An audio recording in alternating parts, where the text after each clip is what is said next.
अब भगवान को आध घंटा हो गया उपदेश देते देते। अब वो गोपियां बोली ऐसे नहीं मानेगा। गोपियों में से एक कोई चतुर गोपी थी, वो बोली एक कन्हैया शांत हो जा, बहुत देर हो गई तुझे बोलते बोलते बोलते बोलते, सुन अब हम बोलेंगे तू सुन। भगवान साहब गोपियों ने भगवान से कहा एक बात तो पहले ये बता कि तुझे उपदेश देने का अधिकार किसने दिया? तू कोई पंडित है जो उपदेश दे रहा है? कहाँ तू अहीर का छोरा और कहाँ हम गांव की ग्वालिन?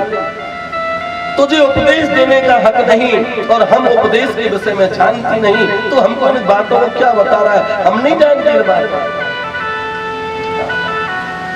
और सुन, तू अहीर का छोरा, तू कोई इतना बड़ा ज्ञानी नहीं है जो उपदेश हम दे, और हम भी इतने पढ़े लिखे नहीं है जो तेरे उपदेश को स्वीकार कर। तुझे उपदेश देने का हक नहीं है और हमको उपदेश सुनने का हक नहीं है, लेकिन अब हम तुझसे कहते हैं वो तो सुन। क्या कह रहे थे तुम कि हम अपने अपने पतियों को छोड़ करके आ गए? हे कन्हैया, हम तुमसे एक प्रश्न पूछते हैं, उस प्रश्न का उत्तर तुम हमको देना। यदि हम जीत गई तो फिर तू हमारी कही मानेगा, और यदि हम हार गए तो अपने घर को चले जाए। भगवान बोले पूछो क्या पूछो? आज समस्त भुजंगनाओं ने भगवान से प्रश्न किया। गोपियां भगवान से बोली कि देख श्याम सुंदर, एक गोपी है, गोपी पति अपने पति से बड़ा प्रेम करती है, पति के जगने से पहले जग जाती है। प्रेम से बोलो जय श्री कृष्ण, जोर से बोलो। स्त्री का फर्ज है कि पति से कम नहीं तो 11-12 मिनट पहले तो खाट को छोड़, ज्यादा नहीं तो 12 मिनट पहले सैया का त्याग कर। देखिए आषाढ़ सुदी एकादशी को हम लोग कहते हैं कि भगवान नारायण शयन करेंगे, देव सो गए। तो देव जब सो जाते हैं तो कोई भी त्योहार नहीं मनता, केवल एक त्योहार मनता है दीपावली का। प्रेम से बोलो जय श्री कृष्ण। कार्तिक सुदी एकादशी को देव जागते हैं और कार्तिक बदी अमावस्या को लक्ष्मी जी जाग जाती हैं। प्रेम से बोलो जय श्री कृष्ण। भगवान नारायण की सैया छोड़ने से पहले लक्ष्मी की सैया छोड़ देती है, तो पहले स्त्री को जागना चाहिए। ज्यादा नहीं तो 10 मिनट पहले तो जाग ही जाए। बड़ी पतिव्रता गोपी है, अपने पति की बहुत सेवा करती है, पति के जगने से पहले सैया छोड़ देती है, पति को जगाती है, ऋतु के अनुकूल जल का इंतजाम करती है, पति को नाश्ता बनाती है, उसे खिलाती है, फिर खुद खाती है। शाम को पतिदेव आते हैं तो जल आदि से उनका सम्मान करती है, पहले उनको भोजन कराती है, फिर खाती है, पति के चरणों को दबाती है, जब वो सो जाते हैं तब सोती है। काया से, मन से, वचन से पति की सेवा करती है। लेकिन एक बार क्या हुआ कन्हैया, वो पतिव्रता स्त्री अपने पति से बातें कर रही थी। उसके पति ने कहा देखो देवी, धन कमाने के लिए बाहर जाना पड़ेगा, अब हमारे पास में बहुत कम पैसा रह गया है, अब मैं धन कमाने के लिए बाहर जाऊंगा। तो वो गोपी बोली तुम बाहर मत जाओ, यदि तुम बाहर चले जाओगे तो मैं तुम्हारी सेवा कैसे करूंगी। उसकी वो घरवाली जो गोपी थी वो रोने लगी।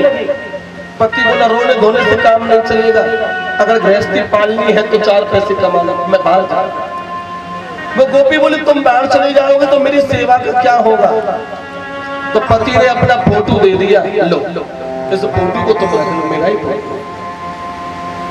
उसका पति चलते हुए उसे अपना फोटो दे गया और अपनी पत्नी से बोला कि देखो जब तक मैं नहीं आऊं जब तक इसी फोटो की तुम सेवा करती रही, और मैं मानूंगा कि मेरी सेवा हो रही है, तेरा पति प्रति धर्म नष्ट नहीं होगा। ये मैं पति चला गया और वो गोपी उसी फोटो की सेवा करती है, फोटो के आगे भोग लगाती है, फिर खुद भोजन पाती है, शाम को उसके फोटो को सुलाती है, फिर खुद सो जाती है। ऐसे ही समय बीतता जा रहा है। एक दिन क्या हुआ बंधुओं कि वह गोपी अपने घर पे बैठ करके अपने पति की फोटो के आगे भोजन लगा रही थी और इतने में उसके पति आगे दरवाजे पे खड़े हुए। अब पति ने दरवाजा खटखटाया, खोलिए। पति बाहर दरवाजे पर है और पत्नी उस फोटो की सेवा कर रही है। तो हे कन्हैया, हम तुमसे ये पूछना चाहते हैं कि उस समय उस गोपी का क्या फर्ज बनता है, तुझे बताओ। भगवान हंस करके बोले, बड़ी भूली हुई। तो ब्रजांगनाएं बोली, गोपियां हम बोली हैं, लेकिन हमने जो प्रश्न पूछा है उसका उत्तर दे कि अब वो गोपी उस तस्वीर को छोड़ करके जाए या दरवाजे पर जो पति है उसको लाए। भगवान ने कहा, देखो गोपी, जब दरवाजे पर असली पति आ गया है तो उस फोटो की पूजा का कोई महत्व नहीं है, उसको छोड़ दे। और दरवाजे पर जो असली पति खड़ा है ना, उसको अंदर ले और उसकी सेवा कर। गोपियां बोले, कन्हैया तू हार गया और हम जीत गए। क्यों?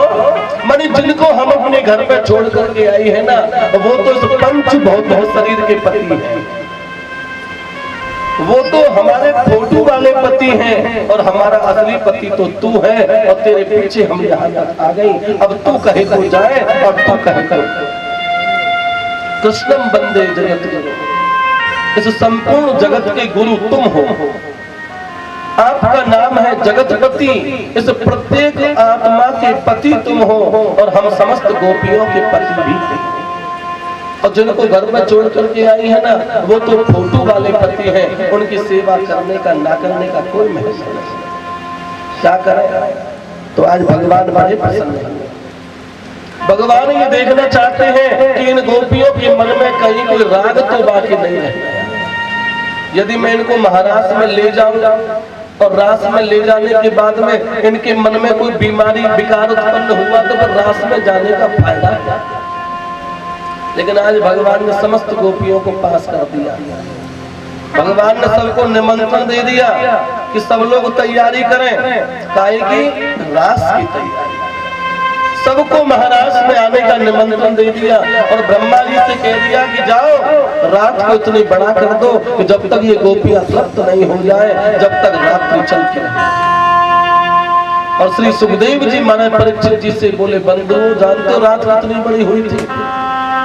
रात हुई थी 6 महीने की एक रात हो गई। प्रेम से बोलो जय श्री कृष्ण। और वो 6 महीने हमारे नहीं थे, क्योंकि हमारे एक महीने में तो 30 ही दिन होते हैं। 6 महीने में 180 दिन हो गए, तो रात ब्रह्मा के 6 महीने की कितनी बड़ी रात थी। जिस रात्रि में ब्रह्मा के 6 महीने निकल जाए, कितनी बड़ी रात। ब्रह्मा का एक दिन जिसमें 72 चतुर्युगी बीत जाते हैं। ब्रह्मा के एक दिन में 13 इंद्र मर जाते हैं और 13 इंद्र नए पैदा हो जाते हैं। ऐसे ब्रह्मा की एक दिन के हिसाब से ब्रह्मा की 6 महीने की रात लगा लीजिए। इतनी बड़ी रात्रि हुई और उस रात्रि में महाराज प्रारंभ हुआ। आज भगवान 2-2 गोपी बीच एक माधव, 2-2 गोपियों के बीच में भगवान एक से अनेक हो गए।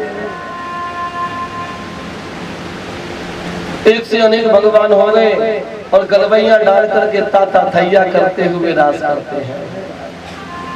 भागवत जी में लिखा हुआ रास के 33 मंडल बने। कितने? 33 मंडल, अर्थात 33 जगह पर रास हुआ।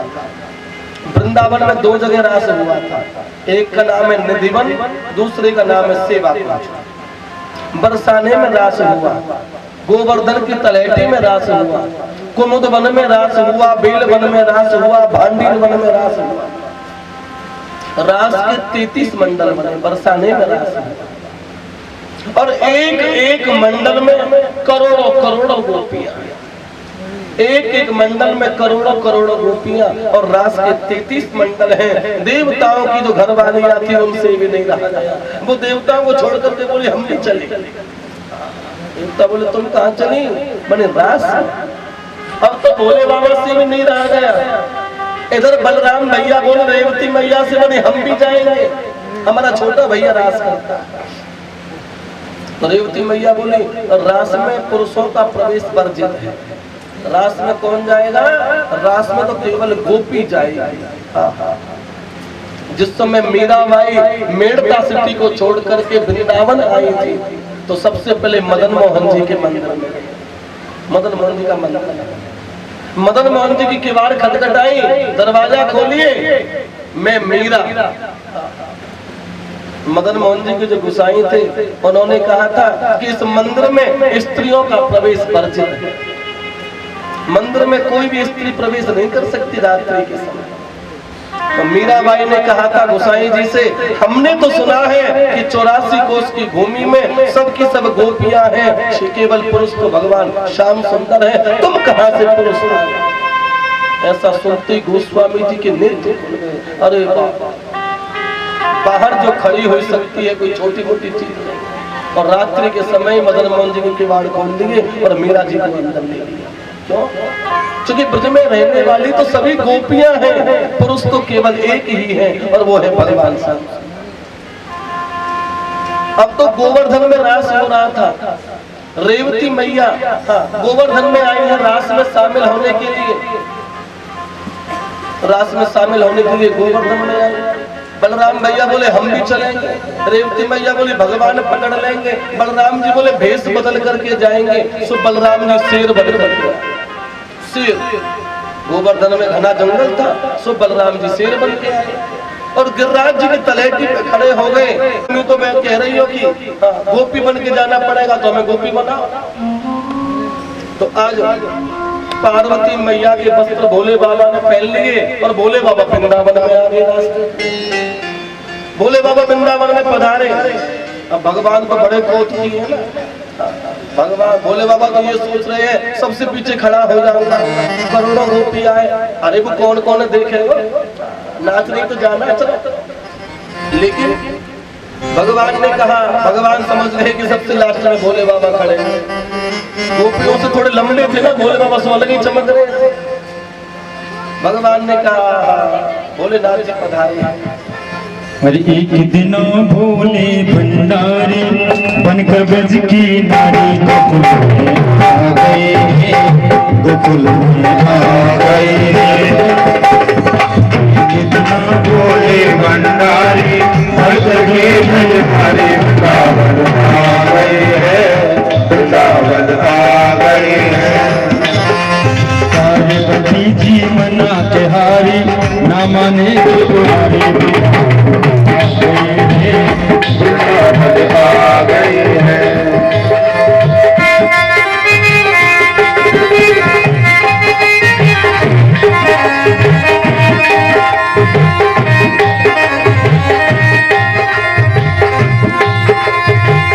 सपना भोली भंडारी मंत्र गजनी नारी आ गए हैं, आ गए हैं।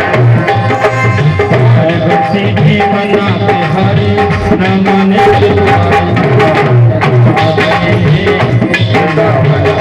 गए हैं।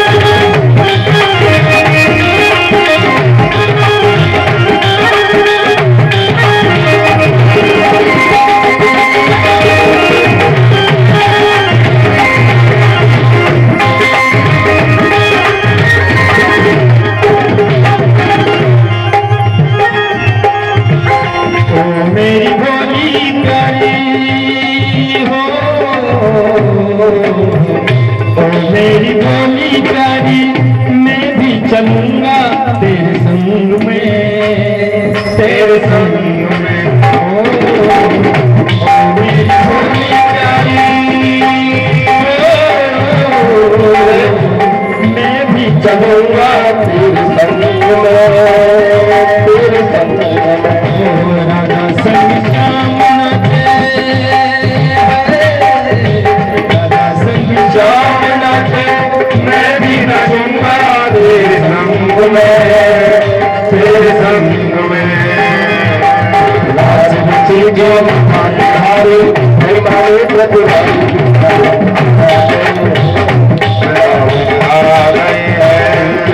भोले भंडारी बनकर ब्रजधारी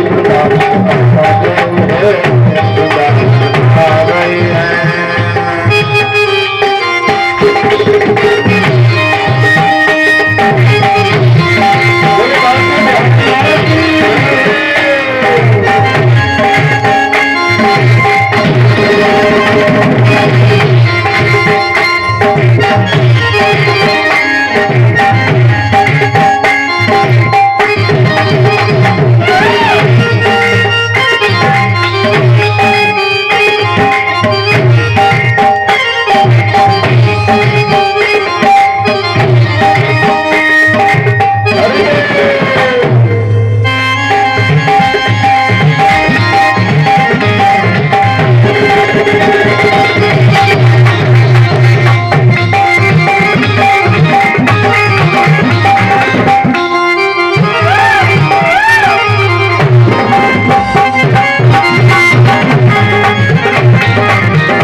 कृष्ण के सिवा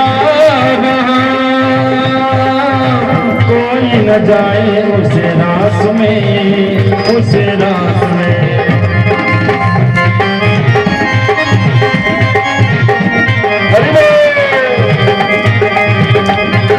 मोहन नाचे राधा नाचे, मोहन नाचे नाचे राधा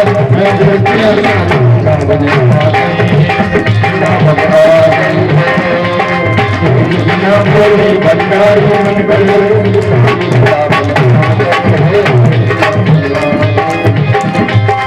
एक दिना भोले भंडारी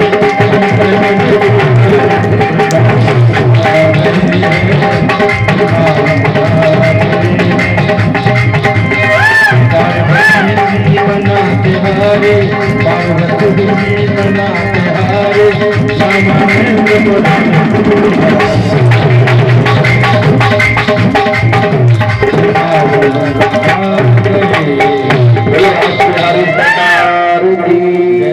जय जय श्री राधे। भोले बाबा पधारे हैं और भगवान को सब जानते हैं। भगवान से क्या चाहते हैं और भगवान अपनी लीला जिसको दिखाना चाहते हैं ना, वही भगवान की लीला दे।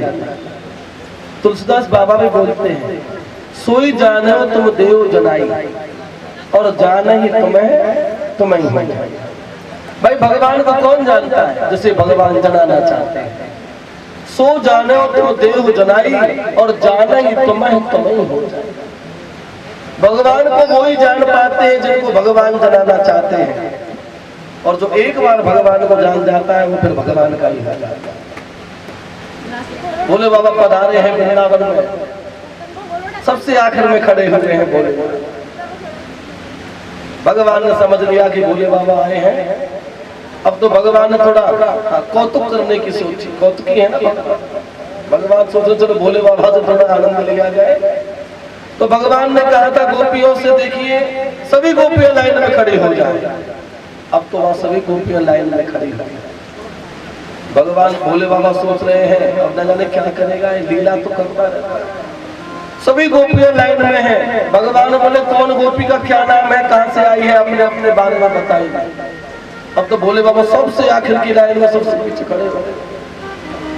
भोले बाबा सोच रहे हैं करोड़ों गोपी आए, 10, 20, 50, 100 से पूछ लेगा फिर कौन का नंबर आया। अब तो भोले बाबा सबसे पीछे। भगवान समझ के सबसे पीछे क्यों खड़े हैं। भगवान ने कहा गोपियों से जो गोपी सबसे पीछे है वो सबसे आगे आ जाए। अब तो सबसे पीछे वाली गोपी सबसे आगे आगे और सबसे आगे आगे भोले बाबा। भोले बाबा ने घूंघट कर रखा है एक हाथ का, और भगवान ने जो ही घूंघट उठाया, घूंघट की पट खोल तो पिया। देखिए, घूंघट के पट खोल तो पिया। अब या तो घूंघट के पट को तुम अपने आप ही हटा लो तो पिया के दर्शन हो जाएंगे, या पिया स्वयं आकर के घूंघट के पट को हटाए तो पिया के दर्शन हो जाएंगे। अब या तो भगवान स्वयं माया का पर्दा हटा ले तो भगवान दिखे, या तुम उस माया के पर्दे को हटा लो तो भगवान को सामने खड़े हो। हरि व्यापक सर्वत्र समाना और प्रेम से प्रकट हो। सिया राम में सब जग जागा, भगवान का सब कण कण में भगवान विराजते, लेकिन हमारी आंखों पर माया का पर्दा पड़ा। भगवान ने कहा, कहो भोलेनाथ जी ये क्या मामला है?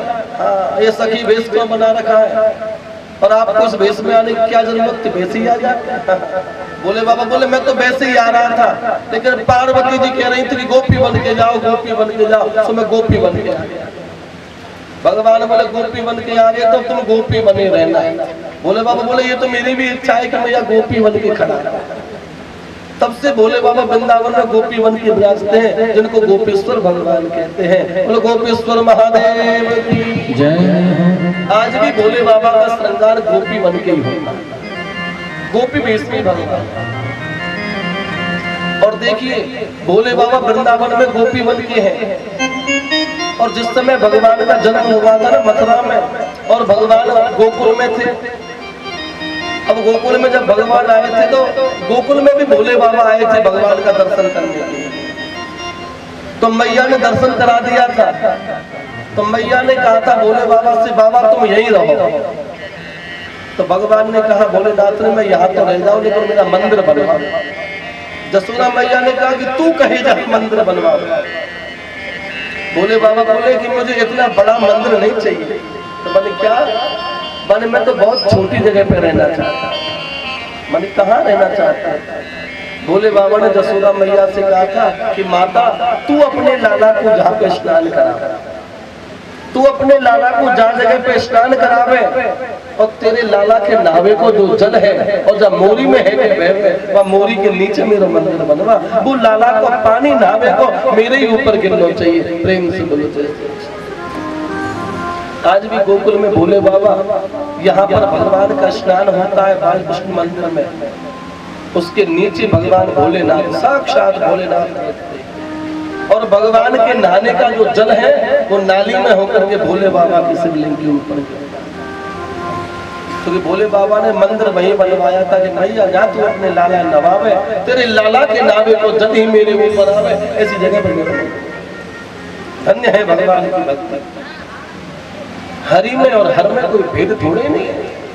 हरि 2400 घंटा हर को बजते हैं और हर 2400 घंटा हरि को बजते हैं। इसलिए तो आपस में एक दूसरे के पूरक हैं। हरि हर भगवान की जय। रास हो रहा है, बलराम भैया गोवर्धन पधारे हैं, भोले बाबा वृंदावन पधारे हैं। रास के 33 मंडल हैं, एक एक मंडल में करोड़ों करोड़ों गोपियां हैं, और करोड़ों करोड़ों गोपियों के बीच में दो दो गोपी के बीच में एक एक श्याम सुंदर विराजते हैं। समस्त देवता रास के दर्शन करते हैं। देवताओं की जो घरवाली देवांगनाएं हैं वो तो भगवान के साथ में रास का आनंद लेती हैं। जीव का जब माया के पर्दे से हटना हो जाता है, जीव का जब ब्रह्म के साथ में संबंध हो जाता है, उसी को रास कहते हैं। इस आत्मा का परमात्मा के साथ ही महारास कहलाता है। रास आरंभ हुआ और इतनी जोर का आनंद आया रास में कि पूछो ही मत। समस्त देवता आनंदित हैं। और भागवत जी में लिखा हुआ है कि 6 महीने रास चला। 6 महीने की रात्रि हो गई थी, और 6 महीने की रात्रि ब्रह्मा के एक दिन के हिसाब से 6 महीने की रात्रि। न जाने कितने इंद्र बदल गए, ब्रह्मा के 6 महीने बीत गए, तब तक रास ही हो रहा।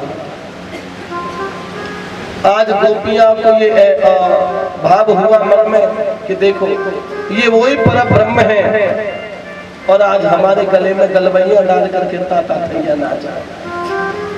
ये हमारे बिना नहीं रह सकता, जो ही ऐसा भाव गोपियों के मन में आया, सो भगवान एक गोपी को लेकर के रात से अंतर ध्यान हो गए। सारी गोपियों को भगवान ने छोड़ दिया, केवल एक गोपी को लेकर के भगवान अंतर ध्यान हो गए। परीक्षित जी बोले समस्त गोपियों को रोका छोड़ गए, और एक गोपी कौन भाग्यशाली थी जिसको लेकर के भगवान चले गए। पूरी भागवत जी की कथा में श्री राधा नाम कहीं नहीं आया। प्रेम से बोलो जय श्री कृष्ण। यहाँ भी राधा शब्द का उच्चारण आया। सुखदेव जी ने राधा जी के लिए एक सखी कह दिया, लेकिन अपनी जीव से कभी किशोरी जी का नाम नहीं। क्यों नहीं लिया? सूत जी महाराज 88,000 ऋषियों से कहते हैं कि सुखदेव जी महाराज की गुरु है राधा रानी। सुखदेव जी महाराज की गुरु है राधा रानी। सुखदेव जी महाराज ये जानते हैं, यदि मेरे मुंह से एक भी बार गुरु का नाम निकल गया, उसी समय मेरी समाधि लग जाएगी, और जब मेरी समाधि लग जाएगी तो फिर परीक्षित को कथा कौन सुनाएगा? फिर परीक्षित की गति कैसे होगी? तो पूरी श्रीमद् भागवत जी की कथा में श्री राधा नाम एक भी जगह पर नहीं आया। एक राधा की जगह पर जब भी कोई अनुमोदन होता तो श्री सुखदेव जी एक सखी कह करके राधा जी को दर्शाते। तो सुखदेव जी बोले एक सखी को लेकर के भगवान अंतर ध्यान हो। अब एक सखी कौन है? एक सखी वही किशोरी जी है। गोवर्धन के बगल में गांव पड़ता है मैहारी।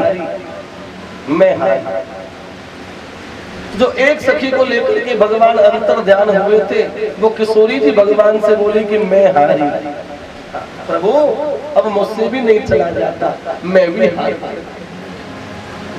और सखियों को तो अभिमान हुआ था। सुखदेव जी बोले ऐसे जितनी भी सखियां थी ना महाराष्ट्र में गोपियां, इन सब गोपियों को अभिमान हो गया था कि भगवान हमारे बिना नहीं रह सकते। और जिस एक सखी को लेकर के भगवान गए थे, उस सखी को मान हो गया। वो बोली कि अब मुझसे चला नहीं जाता, मैं हारी। और जिस जगह पर ये कहा था उस जगह पर गांव है मैं हारी। भगवान बोले तुम हारी तो हम क्या करें? अरे मैं हारी, अब मुझे कंधे पर तुम बैठा के ले चलो, अब मुझसे चला नहीं जाता। और जो ही भगवान झुके, किशोरी जी बैठने लगी। तो भागवत जी में लिखा है भगवान एक सखी को छोड़ करके भी आज भगवान ने अपनी प्रियतमा राधा जी को भी त्याग दिया, क्योंकि उनके मन में भी मान पैदा हो गया। समस्त गोपिकाओं के मन में तो अभिमान था और उनके मन में मान था। मान अभिमान जिसके मन में आ जाता है भगवान उसे उसी समय त्याग दिया। अब तो ब्रज में रहने वाले जितनी भी गोपियां थी सब रोती हैं, सोचती हैं कि जो श्याम सुंदर हमारे संग रास कर रहे थे वो श्याम सुंदर न जाने कहां चले गए। आपस में एक दूसरे से विचार करती हैं, पूछती हैं। रास्ते में जो भी मिलता है ताल तमाल रसाल, सबसे रसाल कहते हैं आम को। आम के वृक्ष से पूछती है कि तुमने हमारे कहीं श्याम सुंदर को देखा? रसाल से पूछती है तुमने हमारे कहीं श्याम सुंदर को देखा? तुलसी महारानी से पूछती है कि आपके बिना तो भगवान भोजन भी नहीं लेते, तुमने तो जरूर देखा। कौन गली गई श्याम? सबसे पूछती हैं, सबसे पूछती हैं। आज इन गोपिकाओं का कोई भी आसरा नहीं रहा, कोई भी सहारा नहीं रहा। समस्त गोपियां बैठी हुई हैं, आपस में बातें करती हैं। सब गोपियों ने राधा रानी को घेर रखा है। गोपियां बोली किशोरी जी से कि हमको तो भगवान छोड़ गए थे, लेकिन तुमको तो साथ में लेके गए थे, तुमको भी छोड़ गए। किशोरी जी बोली मुझको भी छोड़ दो। वो भगवान बड़े निर्दयी हैं। जो भगवान से जितना प्रेम करता है ना, भगवान उसे उतना ही प्रेम करता है। नीति भगवान कहते हैं कि मैं जिससे प्रेम करता हूं तो उससे धन को दूर हटा देता, और जिसको मैं धन देता हूं ना उसे अपने आप से दूर हटा देता। भगवान ने कहा भूखा रखूंगा, भूखा सुलाऊंगा और तन की खाल को उधेड़ लूंगा, तब जानना कि मेरी कृपा हो। कब? जब शरीर में वस्त्र ना हो, खाने को रोटी ना हो, तन पर खाल भी नहीं रहे, तब जानना कि मेरी कृपा हो रही है। और जिसको भगवान वैभव देते हैं, भगवान उसे अपने से दूर कर देते हैं।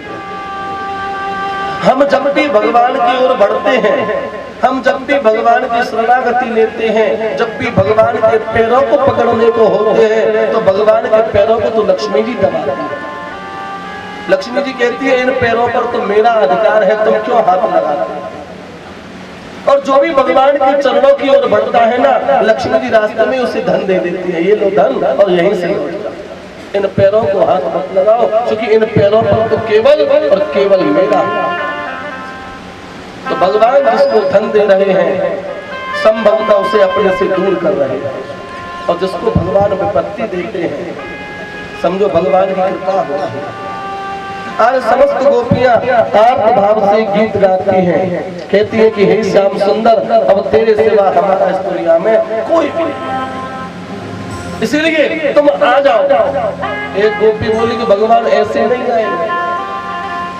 एक व्यक्ति तो ऐसा होता है जो प्रेम करने वाले से प्रेम करता है, एक व्यक्ति ऐसा होता है जो प्रेम करने वाले से प्रेम करता है, प्रेम नहीं करने वाले से प्रेम नहीं करता। एक व्यक्ति ऐसा होता है जो प्रेम करने वाले से भी नहीं करता, और प्रेम नहीं करने वाले से भी प्रेम नहीं करता। तो आज गोपियां बोली भगवान वही तीसरे नंबर वाले हो गए, इनसे कोई प्रेम करे तब भी उसी से प्रेम नहीं करता, और इससे कोई प्रेम नहीं करता तब भी उससे प्रेम नहीं करता।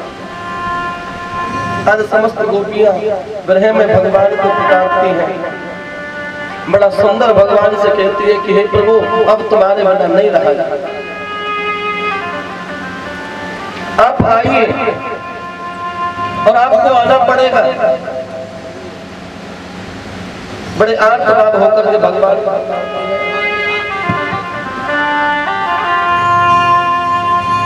और मुरली बजा के मोहना,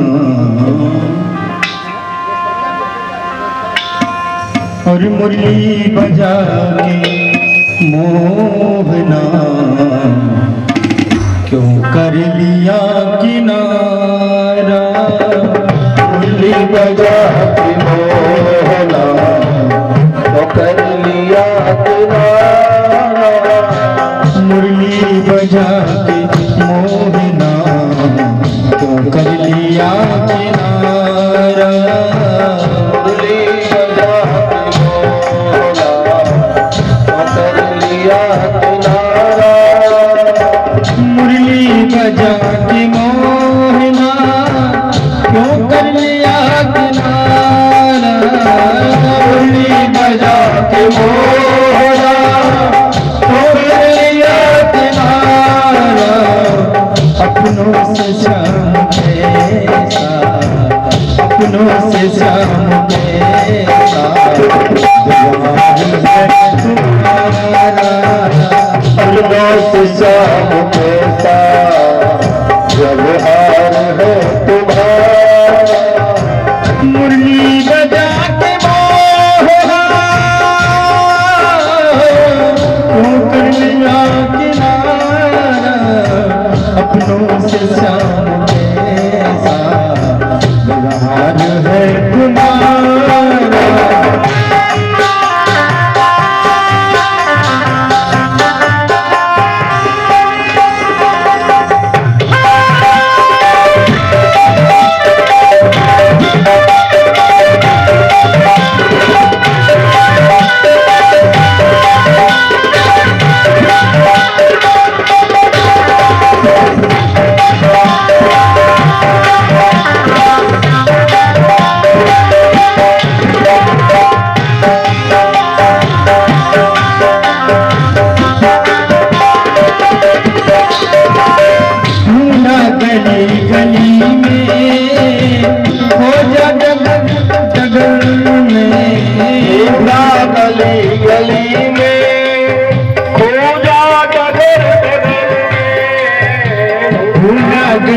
गली में हो सजगर जगल में, खुदा गली गली में, खुदा जगर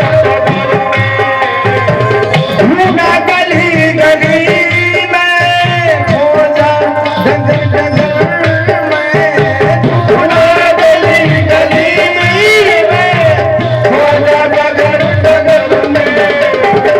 हमने यही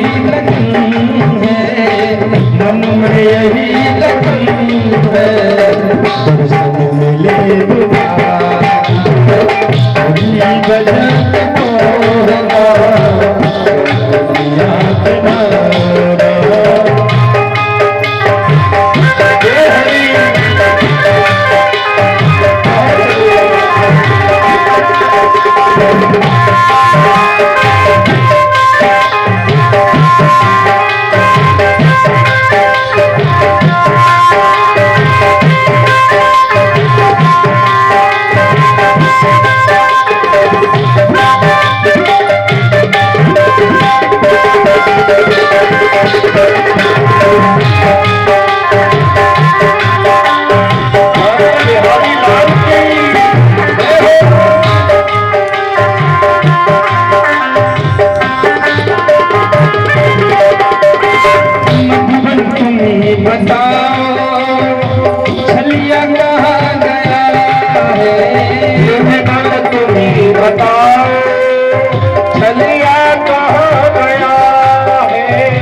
कैसे उलझ रहा है, कैसे उलझ रहा है, कोमल बदन हमारा, मुरली बजाते मोहना, कमरिया किनारा, मुरली बजाते मोहना, कमरिया किनारा, मुरली बजाते मोहना, कमरिया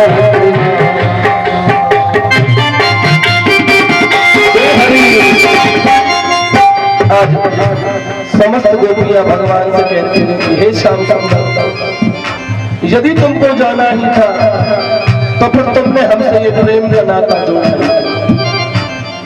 यदि आपको जाना ही था तो फिर हमको उस महाराज में बुलाया ही क्यों?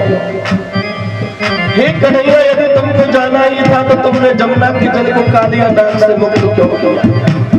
आज यदि उस जमुना की जल का जल फिसला होता तो तेरी याद में हम उस जल में डूब करके अपने प्राणों को तो त्याग जाते थे। हे कन्हैया, यदि तुम्हें जाना ही था तो तुमने उस इंद्र से हमारी रक्षा क्यों की? बड़े आर्तभाव होकर के गोपियां भगवान को पुकारती, यमुना तुम्हीं बताओ, मोहन कहाँ गया है, यमुना तुम्हीं बताओ, मोहन कहाँ गया है, यमुना तुम्हीं बताओ, मोहन कहाँ गया है, यमुना तुम्हीं बताओ, मोहन कहाँ गया है।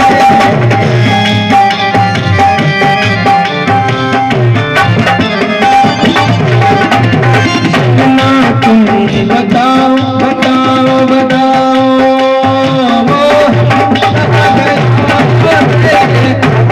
तुम्हीं बताओ, मोहन कहाँ गया है, यमुना तुम्हीं बताओ, यमुना तुम्हीं बताओ, मोहन कहाँ गया है, यमुना तुम्हीं बताओ,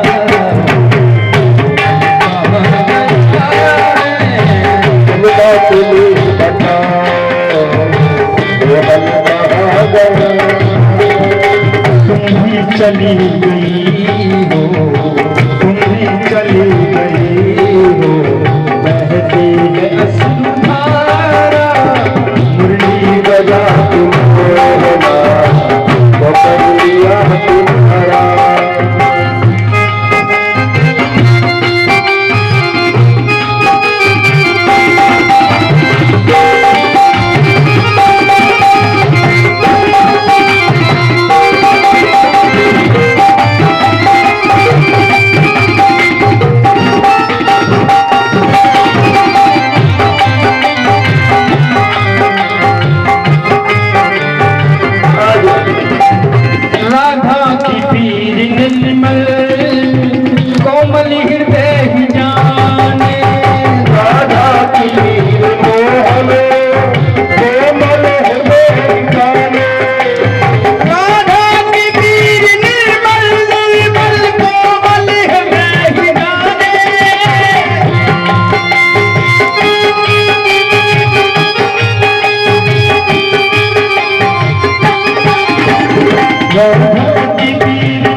क्यों कर लिया किनारा। गोपियां कहती हैं, आपस में बातें करती हैं कि हे श्याम सुंदर वरद निघ्न तो नेह किम बधा। हे कन्हैया, अपने हाथों से बोया हुआ बसेला पेड़ भी कोई नहीं काटा। अपने हाथों से हमको कांटेदार पेड़ भी लगा देना, बसेला भी पौधा लगा दे तो क्या सोचेंगे, अरे भाई हमने लगाया है, इसे हमने काटा। अपने हाथ से बोया हुआ बसेला पौधा भी कोई नहीं काटता। हे कन्हैया, यदि तुझे हमसे दूर जाना ही था तो फिर तुमने ये नेह हमसे लगाया है। हे श्याम सुंदर, पहले लोग बैकुंठ जाते थे, बैकुंठ भगते थे, सबकी इच्छा होती थी कि बैकुंठ चलेंगे, बैकुंठ जाएंगे, बैकुंठ जाएंगे। जयति तेधिकम जन्मना श्रयत इंदिरा सस्वत। हे श्याम सुंदर, पहले लोग बैकुंठ जाते थे, सबके मन में एक ही इच्छा होती थी कि बैकुंठ जाए, बैकुंठ जाए, बैकुंठ जाए। लेकिन अब बैकुंठ जाने की इच्छा कोई नहीं करता। जब से तुम वृंदावन आए हो तब से बैकुंठ कोई नहीं जाना चाहता।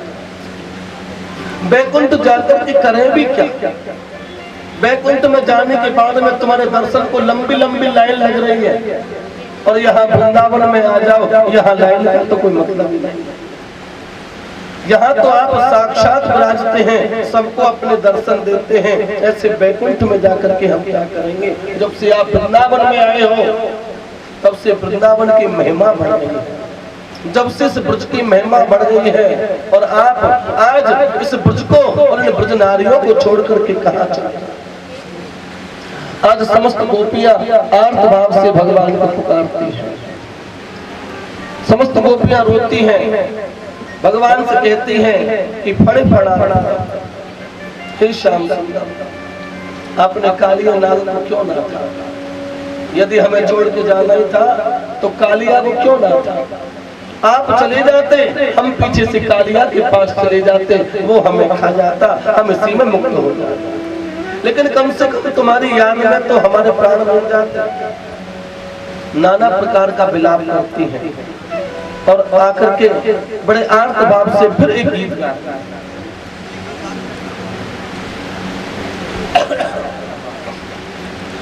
समस्त गोपियों ने आर्त भाव से भगवान को पुकारा, कहने लगे, आसरा इस जहां का मिले ना मिले, आसरा इस जहां का मिले ना मिले, मुझे तेरा सहारा सदा चाहिए।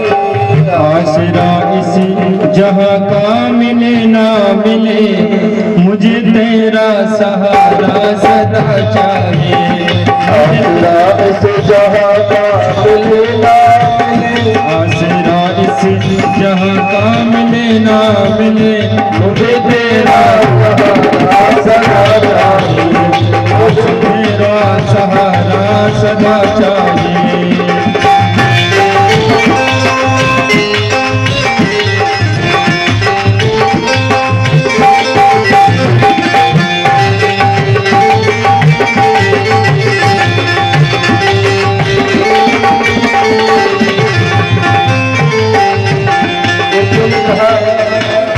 यहाँ खुशियाँ है कम और ज्यादा है गम, यहाँ खुशियाँ है कम और ज्यादा है गम, यहाँ खुशियाँ है कम और ज्यादा है गम, यहाँ खुशियाँ है कम और ज्यादा है गम। जहाँ देखो वहाँ पर भरम ही भरम, जहाँ देखो वहाँ पर भरम ही भरम, यहाँ देखो वहाँ पर भरम ही भरम, जहाँ देखो वहाँ पर भरम ही भरम। मेरी चाहत की दुनिया बसे ना बसे, मेरी चाहत की दुनिया बसे ना बसे, मेरी चाहत की दुनिया बसे ना बसे, मेरी चाहत की दुनिया बसे ना बसे। मेरे दिल में सहारा तेरा चाहिए, मेरे दिल में सहारा तेरा चाहिए। आसरा इस जहां का मिले ना मिले, आसरा इस जहां का मिले ना मिले, मुझे तेरा सहारा सदा चाहिए।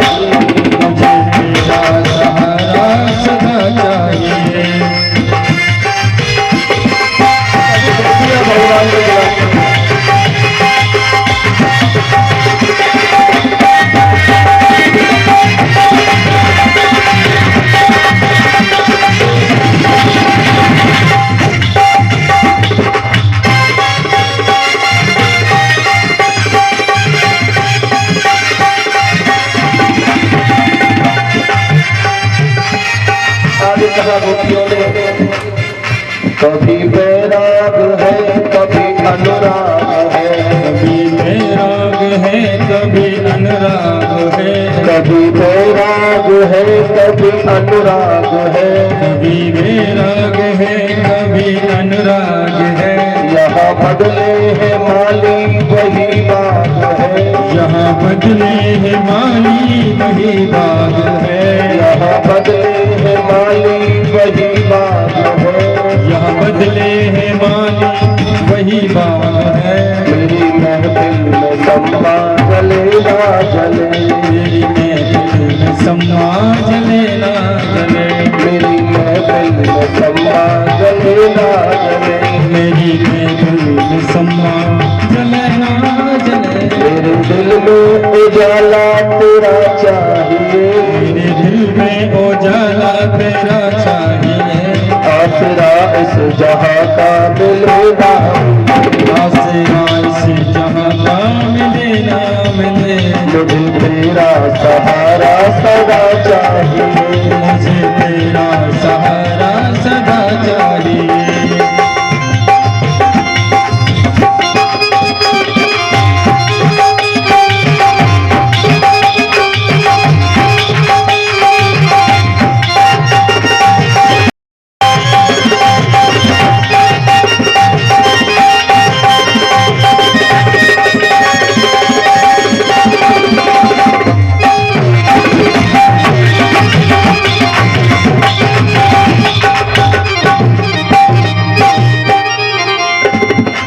आगे कहा, मेरी धीमी है चाल और पथ है विशाल, मेरी धीमी है चाल और पथ है विशाल, मेरी धीमी है चाल और पथ है विशाल, मेरी धीमी है चाल और पथ है विशाल। हर कदम पर मुसीबत है अब तो संभाल, हर कदम पर मुसीबत है अब तो संभाल, हर कदम पर मुसीबत है अब तो संभाल, हर कदम पर मुसीबत है अब तो संभाल, हर कदम पर मुसीबत है अब तो संभाल, हर कदम पर मुसीबत है अब तो संभाल। मेरे पैरे है आगे चले ना चले, मेरे पैरे है आगे चले ना चले, मेरे पैरे ये आगे चले ना चले, मेरे पैरे है आगे चले ना चले।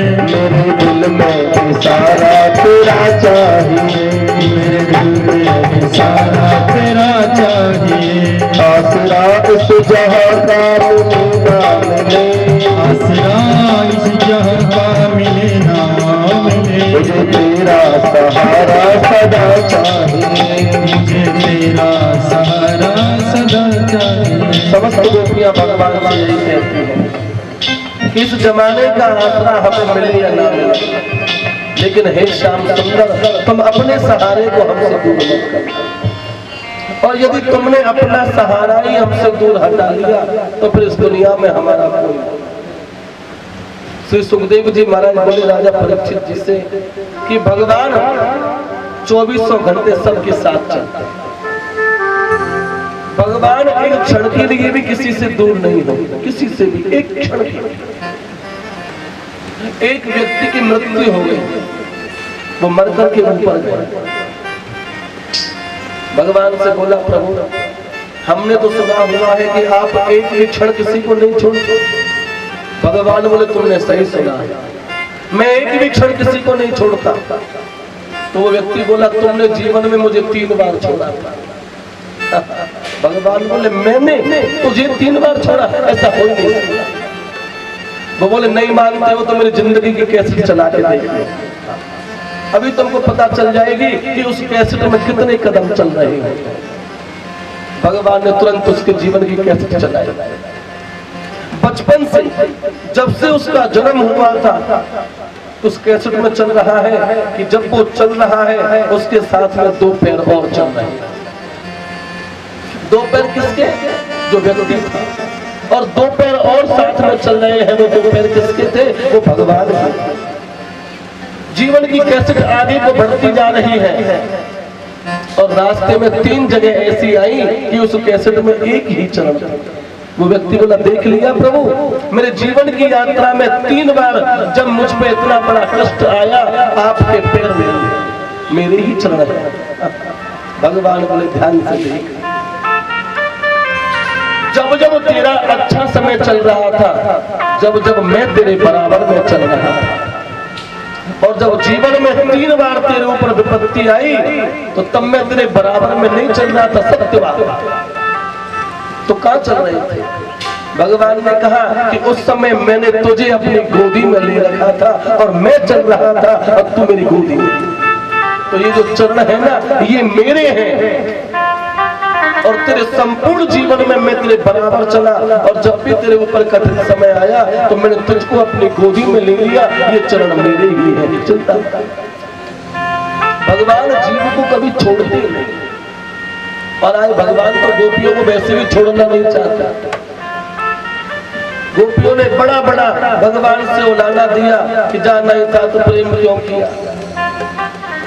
ब्रह्मा जी को भी गोपियां गाली दे रही हैं कि तुमने काहे को ऐसा निष्ठुर ये कन्हैया बना दिया, और इससे हमारा काहे को नाता जुड़वा दिया। आज समस्त गोपियों ने आर्तभाव होकर के पुकारा। भागवत जी में लिखा हुआ है, साक्षात मनमथ मनमथ। एक गोपी बोली कि भगवान ऐसे नहीं आएंगे, तो भगवान कैसे आए? भगवान किसी लीला कर। एक गोपी कन्हैया बन गई, और एक गोपी कन्हैया बन गई, एक गोपी राधा जी तो वहां है, एक गोपी बोली मैं ललिता बन जाती हूँ, एक बोली मैं विशाखा बन जाती हूँ, और भगवान से एक गोपी को भगवान बना दिया। अब वो गोपी बोली तू भगवान की जैसी लीला कर, और जब तुझसे गलती होगी तो भगवान आ जाएगा। एक गोपी भगवान की तरह लीला करने लगी, लेकिन भगवान जब भी नहीं आए। श्री सुखदेव जी महाराज बोले, जब करोड़ों हाथ एक साथ ऊपर उठते हैं तब कहीं जाकर के भगवान का आना होता है। प्रार्थना में बहुत ताकत होती है, प्रार्थना में बहुत ताकत होती है। प्रार्थना भगवान का मोबाइल नंबर है। प्रेम से बोले जैसे आप जिससे प्रेम करते हैं उसका मोबाइल नंबर आपके पास में है। मन किया तभी मिलाया, बातें करी, लेकिन भगवान का मोबाइल नंबर क्या है? संत बोले भगवान का मोबाइल नंबर है प्रार्थना। प्रार्थना करते रहो, एक ना एक दिन नंबर फिर मिल जाएगा। प्रार्थना ही भगवान का मोबाइल नंबर, बार बार मिलाते रहो, कभी ना कभी तो मिलेगा। समस्त गोपियों ने आर्तभाव होकर के भगवान से प्रार्थना की, और भगवान भी अपने भक्तों से ज्यादा देर दूर नहीं रह सकते। आज समस्त गोपियों के साथ में भगवान साक्षात कामदेव की तरह प्रकट हो गए। बोलो रास बिहारी सरकार की जय जय श्री राधे। भगवान का प्राकट्य हो गया। अब तो गोपियां भगवान को ऐसी निगाह से देख रही है, बस भगवान को खाई जाएगी क्या। बड़ी टेढ़ी निगाह, एक गोपी की तो इतनी टेढ़ी निगाह कि बस पूछो ही मत। भगवान बोले ऐसा हमने क्या बिगाड़ लिया जो इतनी टेढ़ी निगाह से तुम देख रही हो। गोपी बोली बात मत करो हमसे, हाँ हम तुमसे इतने नाराज हैं कि पूछो ही मत। तुम गए क्यों थे? कहाँ गए थे? क्यों गए थे? भगवान बोले तुमको मान हो गया था, इनको अभिमान हो गया था, इसलिए हम तुमको छोड़ के भाग गए। अब हमसे वादा करो कि जीवन में कभी भी तुम्हारे अंदर अभिमान नहीं आएगा, और यदि फिर भी कभी अभिमान आ गया तो हम फिर तुमको छोड़ के भाग जाएंगे। क्योंकि हमको तो तुम्हारा अभिमान नहीं चाहिए, हमको तुम्हारा मान नहीं चाहिए, हमको केवल प्रेम के भूखे हैं। भगवान को केवल भाव चाहिए। भगवान भाव के भूखे हैं, और भगवान भाव ही खाते हैं। प्रेम से बोलिए। एक दूसरे से लड़ाई हो जाती है तो हम मनाने जाते हैं, अरे मैंने बहुत भाव खा रहा है। ज्यादा भाव मत खाओ भाई, थोड़े से में मान जाओ। ऐसे ही भगवान तो केवल भाव के भूखे हैं, और भगवान भाव ही खाते हैं। भगवान को केवल भाव चाहिए। आज गोपियों ने कहा कि देखो अभी हमारी तृप्ति नहीं हुई रास। भगवान ने कहा कोई बात नहीं है, आज तुम्हारे मन का अहंकार दूर हो गया। भगवान ने समस्त प्रजांगनाओं के साथ में पुनः रास प्रारंभ किया, और जब तक प्रत्येक गोपी के मन की एक एक इंद्रिय तृप्त नहीं हो गई, तब तक रास में वो गोपियां शांत। 6 6 महीने की रात्रि थी, ब्रह्मा के 6 महीने की रात्रि, इतना रास हुआ, एक एक गोपी का रोम रोम प्रफुल्लित हो।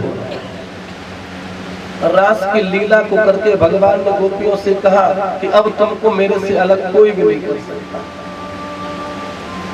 अब जो है अब हमको जाना है, अब हमको आगे की और भी लीलाएं करनी है। इधर तो रात से गोपियों को परिपूर्ण करके भगवान अपने वृंदावन में पधारे, और वृंदावन में जो ही भगवान पधारे उधर मथुरा में कंस की तो चिंता रोजाना बढ़ती जाती है। देखिए भक्ति के अलग अलग स्वरूप होते हैं, और भागवत जी में लिखा हुआ है सबसे सरल भक्ति है मयूरी भक्ति। अगर असली भक्त बनना है तो कैसे मोर की तरह भक्त बना, मोर तो तुमने देखा है। और सबसे अच्छी भक्ति है मयूरी भक्ति। मयूरी भक्ति का मतलब है जब आकाश में बादल होते हैं तब मोर का मन प्रसन्न होता है, जब आकाश में बादल होते हैं तब मोर का मन बड़ा ही प्रसन्न होता है। क्यों? क्योंकि पानी पड़ेगा, और पानी पड़ेगा तो संसार को आनंद होगा, और जब संसार को आनंद होता है तो मोर का मन नाचता है।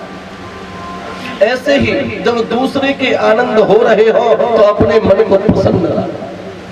लेकिन आज के जमाने में तो उल्टा है, सामने वाला गाड़ी ले आया तो ये गाड़ी क्यों ले आया, इसकी गाड़ी का शीशा फूटना चाहिए। आज के जमाने में लोग अपने दुख से दुखी नहीं है, सामने वाले के सुख से बहुत दुखी है। और हमारे पंडित जी के पास में गाड़ी है और हम पे गाड़ी नहीं है, अगर तुम पे गाड़ी नहीं है तो पंडित जी क्या क्या। लोग ये तो देखते हैं कि पंडित जी गाड़ी ले आए, लेकिन ये नहीं देखते पंडित जी मेहनत कितनी करते हैं। मुफ्त में थोड़ी ही आई गाड़ी, आप भी मेहनत करो, आप भी गाड़ी लाओ। और देखिए यदि आपके पड़ोस में कोई गाड़ी लाया है तो आपको प्रसन्न होना चाहिए। अरे मैंने नहीं करे गिरराज बाबा, कल को हमारे भी तो काम आ सकते। रात को आप बीमार पड़ गए तो पड़ोसी उसी गाड़ी में धर के तुमको ले जाएगा, और जब पड़ोस में गाड़ी नहीं होगी तो तुम काहे न जाओगे।